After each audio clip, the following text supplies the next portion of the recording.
नमस्कार दोस्तों, स्वागत है आपका मेरे YouTube चैनल हिम एजुकेशन में। तो दोस्तों आज हम जो है HPU MA हिंदी एंट्रेंस का प्रीवियस ईयर का क्वेश्चन पेपर सॉल्व करेंगे। ये क्वेश्चन पेपर 2023 का है MA हिंदी एंट्रेंस एग्ज़ाम का, तो HPU का है ये।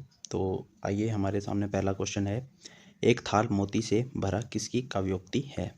तो एक थाल मोती से भरा काव्योक्ति की बात करें तो ये अमीर खुसरो की काव्योक्ति है, ऑप्शन सी। नंबर 2, आलाखंड के लेखक कौन हैं। तो आलाखंड जिसको परमाल रासों के नाम से भी जाना जाता है, इसके लेखक कौन हैं। इसके लेखक हैं जगनिक। इसके बाद नेक्स्ट एक और पंक्ति है, गोरख जगायो जोग भक्ति भगायो लोग किसकी उक्ति है। तो ये जो है तुलसीदास की काव्योक्ति है। दशरथ सुत तिहुलोक बखाना राम नाम का मरम ना आना किसकी काव्य पंक्ति है। तो इस काव्य पंक्ति की बात करें तो ये काव्य पंक्ति जो है कबीरदास की है। इसके बाद हमारे सामने नेक्स्ट क्वेश्चन है, शुद्धाद्वैतवाद मत के संस्थापक कौन हैं। तो शुद्धाद्वैतवाद की बात करें तो शुद्धाद्वैतवाद के संस्थापक वल्लभाचार्य जी हैं। नेक्स्ट, क्रोध इनमें से किस रस का जो है स्थायी भाव है। तो किस रस का स्थायी भाव जो है क्रोध है। तो रौद्र रस की बात करें तो रौद्र रस का स्थायी भाव क्रोध है। इसके बाद वीर रस की बात करें तो वीर रस का स्थायी भाव उत्साह है। भयानक रस की बात करें तो भयानक रस का भय। विभत्स रस की बात करें तो जुगुप्सा जो है इसका स्थायी भाव है। इसके बाद एक पंक्ति है, अलंकार पूछा इसमें कि बिनु पद चले सुने बिनु काना में कौन सा अलंकार है। तो इसमें अलंकार की बात करें तो विभावना अलंकार इसमें हमें देखने को मिलता है। इसके बाद नेक्स्ट है, आनंद की साधनावस्था किस आलोचक की अवधारणा है। तो आनंद की साधनावस्था की बात करें तो आचार्य रामचंद्र शुक्ल की अवधारणा है। इनमें से कौन रामानंद का शिष्य नहीं है। तो नहीं है पूछा है तो नामदेव जो है रामानंद के शिष्य नहीं है। इनके गुरु की बात करें तो विसोबा खेचर जो है इनके गुरु माने जाते हैं। अन्य कवियों की बात करें तो कबीरदास, संत पीपा, रैदास, तो ये सभी जो है रामानंद के शिष्य माने जाते हैं। तो रामानंद के शिष्यों की बात करें तो रामानंद के जो है कुल 12 शिष्य माने जाते हैं, ये भी आपने याद रखना है। इसके बाद रामाज्ञ प्रश्न किस प्रसंग पर आधारित रचना है। तो रामाज्ञ प्रश्न जो है ज्योतिष पर आधारित रचना है। नेक्स्ट है, इनमें से कौन सी पश्चिमी हिंदी की बोली नहीं है। तो पश्चिमी हिंदी की बात करें तो पश्चिमी हिंदी की बोली कौन सी जो है नहीं है। तो इसमें जो है अवधी भाषा की बात करें तो अवधी भाषा जो है पूर्वी हिंदी की बोली है, ये जो है पश्चिमी हिंदी की बोली नहीं है। अन्य की बात करें तो खड़ी बोली, ब्रजभाषा, बुंदेली, ये तीनों जो है पश्चिमी हिंदी की बोलियाँ हैं। जहांगीर जस चंद्रिका के रचयिता कौन है। तो केशवदास जो है जहांगीर जस चंद्रिका के रचयिता हैं। अब यहाँ पे क्वेश्चन पूछा है, थोड़ा मिसप्रिंट हो गया था, यहाँ पे हवन्यलोक लिखा था। तो ध्वन्यलोक ग्रंथ के लेखक कौन है। तो ध्वन्यलोक की बात करें तो आचार्य आनंदवर्धन जो है ध्वन्यलोक के लेखक हैं। भिखारी दास किस कालखंड के कवि हैं। तो भिखारी दास की बात करें तो रीतिकाल के कवि हैं ये। नेक्स्ट है, मेरी भव बाधा हरो राधा नगरी सोए किस कवि की पंक्ति है। तो ये जो है बिहारी लाल की पंक्ति है। नेक्स्ट है, चौपाई छंद के प्रत्येक चरण में कितनी मात्राएं होती है। चौपाई में जो है प्रत्येक छंदों में जो है 16 मात्राएं हमें देखने को मिलती हैं। इनमें से किस अलंकार में कारण और कार्य में संगति नहीं होती है। तो कौन सा अलंकार है जिसमें जो है कारण और कार्य जो है उसमें संगति नहीं होती है, उनमें मेल नहीं होता है, कारण और कार्य जो है विपरीत दिशा में होते हैं। तो असंगति जो है इसमें हमें देखने को मिलता है, असंगति अलंकार। इनमें से भारतेंदु हरिश्चंद्र की रचना कौन सी है। तो अब भारतेंदु हरिश्चंद्र की रचना की बात करें तो इसमें से जो है रत्नावली जो है इनकी रचना हो सकती है, इसमें जो है थोड़ा डाउट है। तो अगर किसी को पता हो तो कमेंट बॉक्स में जो आंसर बता सकता है। क्योंकि जहाँ तक बात करें तो चंद्रकांता देवकीनंदन खत्री की रचना है। गीतिका की बात करें तो गीतिका हमें निराला की रचना जो है देखने को मिलती है। तो रत्नावली में थोड़ा डाउट है मुझे, तो बता सकते हैं आप। इसके बाद है, मृगावती के रचनाकार कौन है। तो मृगावती की बात करें तो ये कुतुबन की रचना है, सूफी प्रेम ख्यानक रचना है ये। इसके बाद मंझन की बात करें तो मंझन की जो है हमें मधुमालती देखने को मिलती है। जायसी की बात करें तो पद्मावती हमें देखने को मिलती है।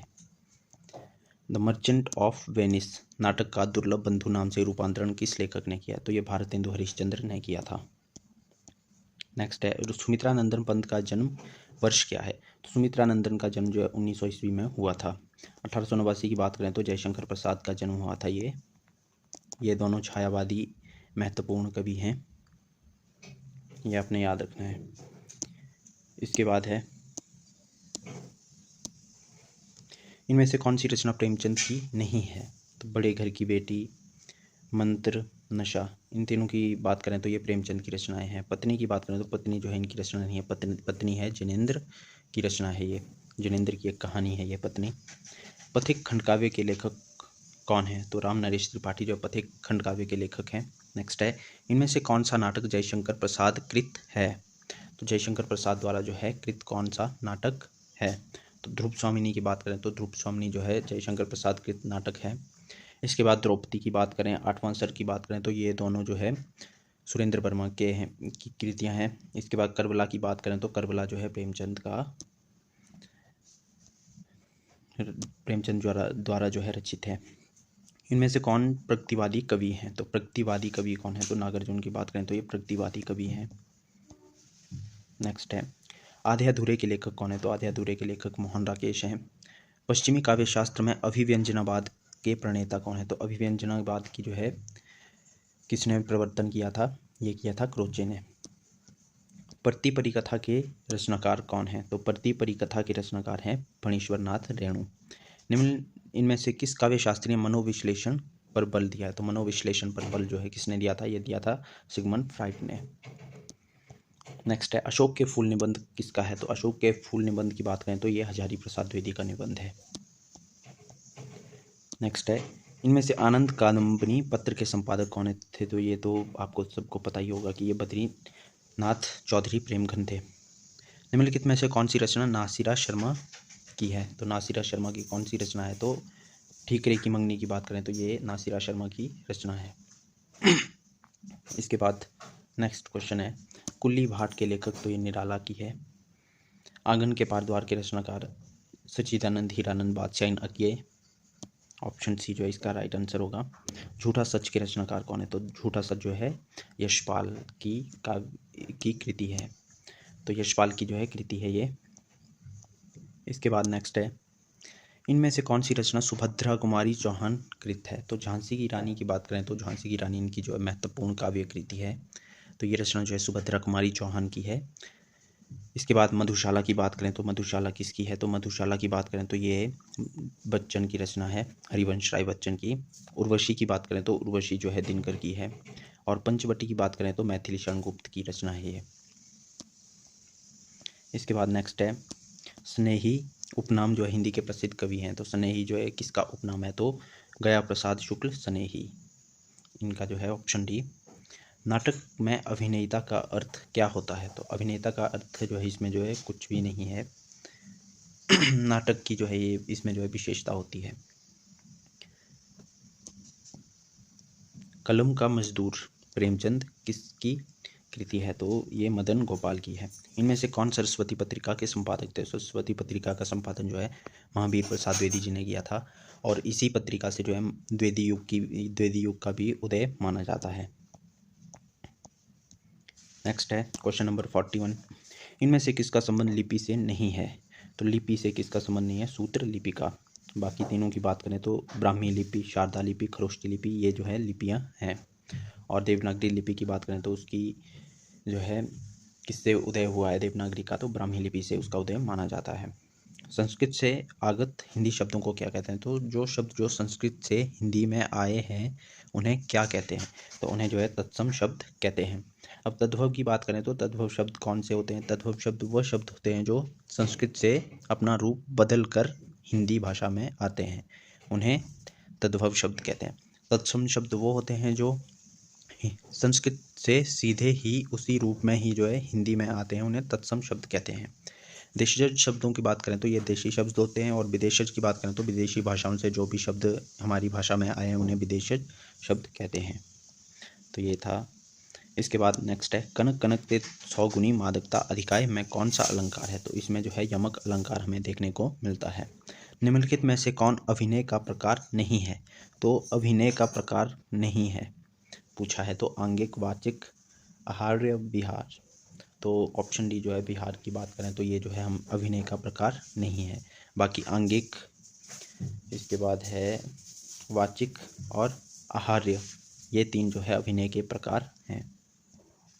इसके बाद नेक्स्ट है यह पथ बंधुता के रचनाकार कौन है? तो नरेश मेहता जो है इसके रचनाकार हैं। 46 तूफानों के बीच किस विधा की रचना है? तो तूफानों के बीच जो है एक रिपोर्टाज है। तरनी तनुजा तट तमाल तरुवर बहु छाए में कौन सा अलंकार है? तो इसमें जो है शब्द अलंकार देखने को मिलता है। इसमें जो है हमें अनुप्रास अलंकार देखने को मिलता है। तो अनुप्रास अलंकार यहाँ पे डायरेक्ट तो नहीं दिया है। तो अनुप्रास अलंकार की बात करें तो अनुप्रास अलंकार जो शब्द अलंकार में ही आता है। तो ये भी आपने अलंकार भी पढ़ लेने थोड़े बहुत, ये भी अक्सर पूछे जाते हैं इसमें। इसके बाद साखी काव्य संग्रह के लेखक हैं। तो साखी काव्य संग्रह के लेखक की बात करें तो विजय नारायण शाही। इनमें से कौन सा शब्द धन का समानार्थी है? नहीं है। तो धन का समानार्थी कौन सा शब्द नहीं है? पानी की बात करें तो ये जो है धन का समानार्थी शब्द नहीं है। बाकी दौलत, पैसा, द्रव्य की बात करें तो ये तीनों जो है धन के ही समानार्थी शब्द हैं या पर्यायवाची शब्द हैं। नेक्स्ट है हमारे सामने 50 क्वेश्चन नंबर 50। इनमें से कौन सा नाटक मोहन राकेश कृत नहीं है? तो मोहन राकेश कृत कौन सा नाटक नहीं है? तो इरावती की बात करें तो इरावती जो है इनका नाटक नहीं है। अब इस नाटक की बात करें तो ये नाटक किसके द्वारा रचित है? तो इरावती नाटक की बात करें तो ये जयशंकर प्रसाद द्वारा रचित है। बाकी आषाढ़ का एक दिन, आधे अधूरे, लहरों के राजहंस, इन तीनों की बात करें तो ये मोहन राकेश के नाटक हैं। तो आज हम जो है ये 50 क्वेश्चन ही करेंगे। नेक्स्ट जो हम 50 क्वेश्चन पार्ट 2 में करेंगे। तो अगर वीडियो अच्छी लगी हो तो लाइक करें, शेयर करें, कमेंट करें और अगर चैनल पर नए हो तो सब्सक्राइब ज़रूर करें। इसमें जो है मैंने अलग से प्लेलिस्ट बना के रखूँगा एंट्रेंस एग्ज़ाम्स की, तो उसमें प्रीवियस क्वेश्चन पेपर ही हम सॉल्व करेंगे। तो उसमें जो है हम जितने भी एचपी यूनिवर्सिटी के देख लें या central university of Himachal Pradesh के देख लें, तो उसमें सभी जो है क्वेश्चन पेपर सॉल्व करूँगा मैं। तो बने रहें इस वीडियो के साथ। बाकी जो है हम 50 क्वेश्चन नेक्स्ट पार्ट में करेंगे। Thank you.